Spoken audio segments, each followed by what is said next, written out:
I think what it is for LeBron is a winner. He's proven he's a winner, except for in the NBA Finals. I'm just going to throw that out there. Oh, man. I'm not a hater. I'm just stating facts, okay? No, but he's a winner.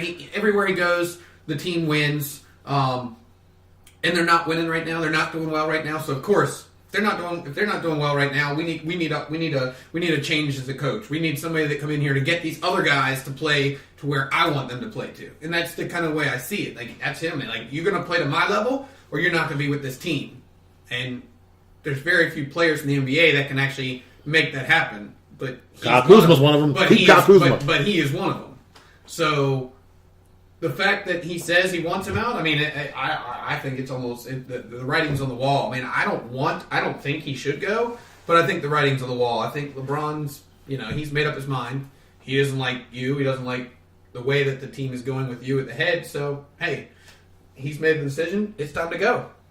And then also, too, who's the replacement? Like, get out of me missing with the Jason Kidd talk. That guy had the same exact roster that Mike Budenholzer has this year in Milwaukee, and look how Coach Booz has those guys playing. I just don't see Jason Kidd being some guy that can become the head coach of the Los Angeles Lakers, and all of a sudden, these 5 or 6 months of being unemployed, he's now become Zen now, and is a Phil Jackson-like coach. So I just don't know who can come in and replace him if they get rid of Walton. I mean, I guess maybe they could look at the college level and see if there's anybody that, maybe they could bring up. I don't really have anybody off the top of my head that I can think of because I know most of them are under contract. Yeah, in the middle of the season. But, yeah, absolutely. So who knows? I mean, I guess we'll find out. Just like we're going to find out where Anthony Davis goes by next Thursday, I guess we'll find out if LeBron James retreads, man. Retreads. I would laugh if Phil Jackson came back.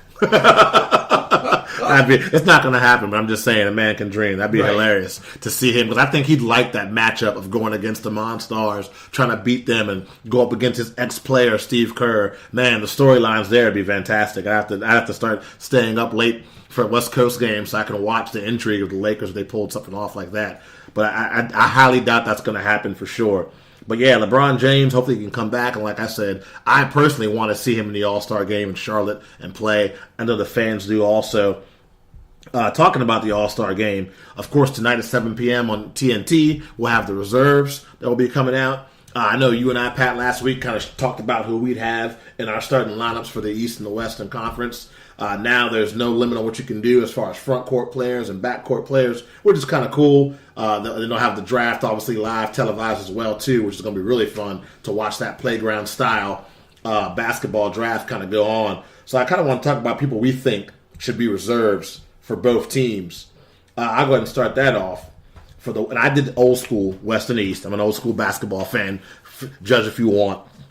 Coming out the West Coast, the Western Conference, I have Tobias Harris, Klay Thompson, who's having a fantastic year. I will ride for Damian Lillard until that guy's game falls off. So I got Dame Dollar. Russell Westbrook is one of my favorite players. I got the Jokic from Denver Nuggets. I have LaMarcus Aldridge as an NBA All-Star this year. And I also have Donovan Mitchell from the Utah Jazz as an NBA All-Star. That's my Western Conference reserves would be Harris, Thompson, Lillard, Westbrook, Jokic, Aldridge, and Mitchell. Okay. Yeah, I mean, I said it from the beginning, man. The West is just... all right, I'll give you my ones that are shoo-ins. Anthony Davis, Westbrook, Jokic, Lillard, Gobert, in my opinion, for what he's been doing in Utah. And, of course, Luka Doncic. I think no matter... that guy has proven that he's a star in this league. He's setting records, night in and night out for how young he is and what he's able to do. But that leaves... You got the big cat, who could be there, Donovan Mitchell, Booker, Klay Thompson, DeRozan, LaMarcus Aldridge, Jamal Murray, who everyone's leaving out, but is another main reason why Denver is right, exactly. And then Tobias Harris. If you're talking about a Clipper, you're going to go with Tobias Harris. So, of course, I named the 6 that are, to me, shoo-ins, and I'm still stuck. Do I go with Karl Anthony Towns, who's having a decent, having a good year he's a Minnesota, baller. But Minnesota's not really doing anything. But, true story. But neither is the Pelicans, and you got Anthony Davis in there. If a player's good, a player's good. It doesn't matter the rankings of the team. But I think LaMarcus Aldridge is the guy that I'm going to go with in this case. I think what he's doing in San Antonio, I got a little bit to talk about him more later. But what he's doing in San Antonio, they started out terrible. We talked about them all year long about what we thought of them going forward. Once Murray went down, and then DeRozan, what was he going to do? And now it's coming together, and LaMarcus Aldridge is out there balling every night, and he deserves it. I think he should be on the All-Stars. No, I agree with you on the LaMarcus Aldridge point for sure. And then the Luka thing, I can't. I mean, like you said though, who do you? Man, am I taking out Klay Thompson? Am I taking out Tobias Harris for him? I know, golly, man. Trust me. That's why I said the West is the hardest one to do. What do you have for the East reserves? So for the East reserves, we kind of went over them last week. I don't really think much has changed for me. I got Bradley Beal, Simmons, D'Angelo Russell. Man, in Orlando, that guy Vucevic, man, he is balling night in and night out. Player of the week in the Eastern Conference many times. Blake Griffin, and I got Siakam from Toronto also in there. Which that leaves me one more pick. Oh, Pasquale. Right, and that leaves me one more pick, and I'm really torn. Of course, Dwayne Wade, final season. Do we want to give it to him? I mean, he's not having a necessarily all-star team. But they were already talking if Oladipo didn't make it, because Oladipo would be there. Yeah, of course. That would be there's no doubt Oladipo would be there. Yeah. 7 picks, damn. But you got Wade, you got Zach LaVine, who's having a great year. A Chicago Bull? Yes. Absolutely not. Yes, exactly. Go back and look at Zach LaVine's numbers. I know he's having he's having a career year, but absolutely career year. Absolutely right, but then you got, of course, you reward the teams that are winning. So you got Middleton in Milwaukee that you could do. Or you could do Dinwiddie with the Nets. Personally, you could say it if you want. I'll give you his stats. Just give me 2 seconds. I'm going to give you his stats because you're going to be like, what? Huh? You're going to pick him? I'm like, yeah. I can't. I'm still the Zach LaVine thing. I need more. I'm shaking my Red Bull can, hoping there's more in there. Nope. You're going to hear it and you're going to go, oh, okay. Yeah, he's having some good numbers. And actually, I just think he deserves it. Zach LaVine, NBA All-Star. Yes. You're going to see it happen. Watch. All right. So, anyways, Zach LaVine is who I pick. As we're coming up here in a second, I'm going to give you his numbers here. So Zach LaVine, we're at 23 points per game. That's pretty good. He's only averaging 4 rebounds, 4 assists, but he's still averaging 23 points per game. Best year he's had yet. He's out there knocking down game winners. He's scoring 30, 40 points a couple times, I guess, earlier in the season. So he's fun to watch. I like him. I couldn't pick Wade because, like you said, I don't think Wade's having it. But Middleton would be my other guy for the Bucks because I think he deserves it as well. Because I think there should be two players from Milwaukee just because of how well. Yeah, no, I can. And it's between obviously Giannis is there, so it's between Middleton excuse me, sorry, I'm drawing a blank here real quick. Bledsoe.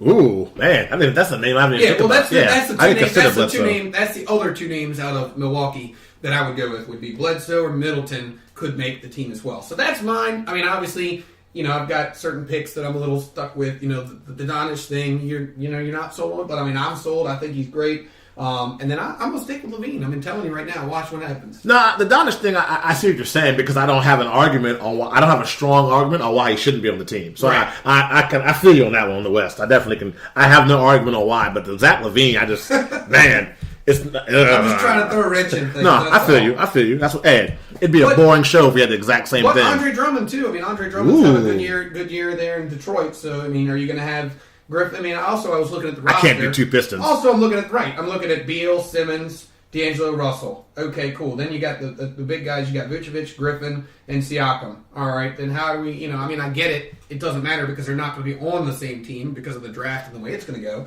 But I just kind of try to look at it that way. I don't want to put nothing but forwards in there. I want to have a mixture at least because I don't want to see a game with nothing but forwards running up and down the court. And you got some point forwards in the NBA for sure. Right. All right. So me in the East, like I said, I got my Brooklyn Nets flag in my hand, waving it hard. I'm going D'Angelo Russell. If he doesn't make it tonight, I'm writing an angry email to the NBA. Please don't let that affect my status with the NBA All-Star Game. I will be in Charlotte.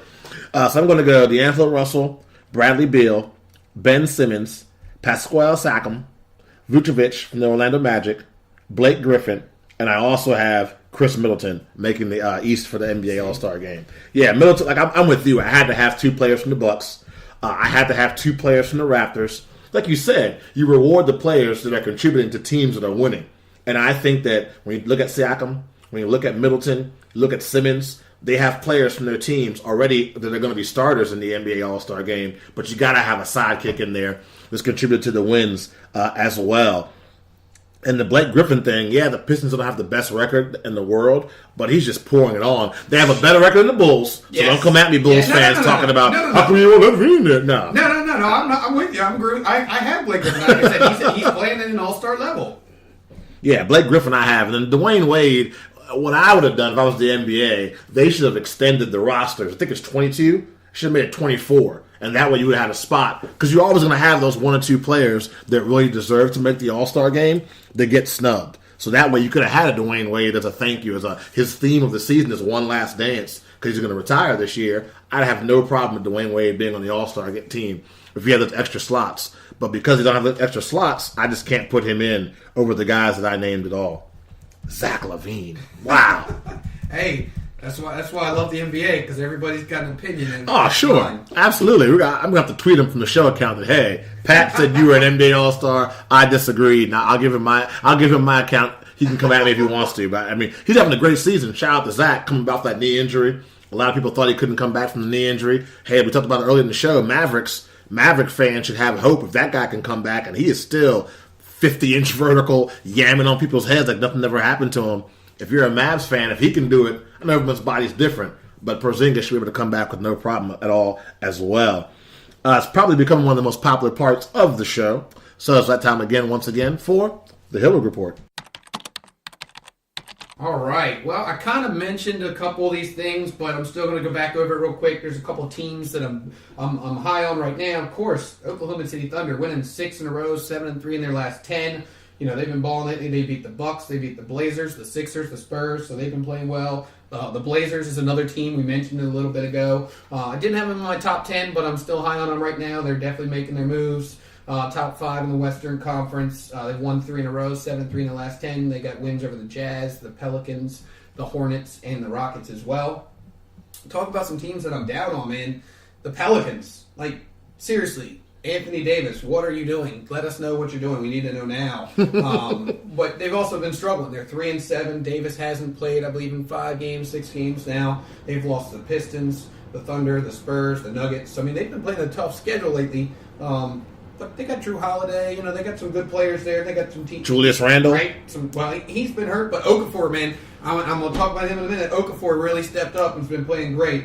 Another team that I'm down on, and I'm only down on them just because, you know, where are they going to go from here? And that's the Pacers. I got to watch them the other night when they played the Wizards. Of course, the Wizards won that game, but no Oladipo. You know, they've lost 3 in a row. They're 5-5. They lost to the Wizards, the Warriors, the Grizzlies. So they're struggling a little bit right now. I still think they'll make. They got to figure things out. All right, I still think they're going to make the playoffs. I'm not completely, down on them like they're going to be down in the bottom of the league or anything like that. But yeah, so some players that I'm kind of down on right now. You know, it's tough. But Gordon Hayward, like we've talked about it. Where is his fit in Boston? He's averaging 10, 5, and 3 this season. Is that a guy that? You know, is that an all-star? I mean, is that an all-star? He's an all-star. 10, 5, and 3. I get it. He's coming back from injury. I get it. They're weaning his minutes, so they're, not yet, so they had him coming off the bench. They can't figure out what his role is on that team. Couple guys I want to talk about from the Hornets, man. Nicholas Batum. Where did he go? Like, he's averaging 9. He's in a milk carton right now. 9, 5, and 3 for the season. 9 points, 5 rebounds, and 3 assists for the season.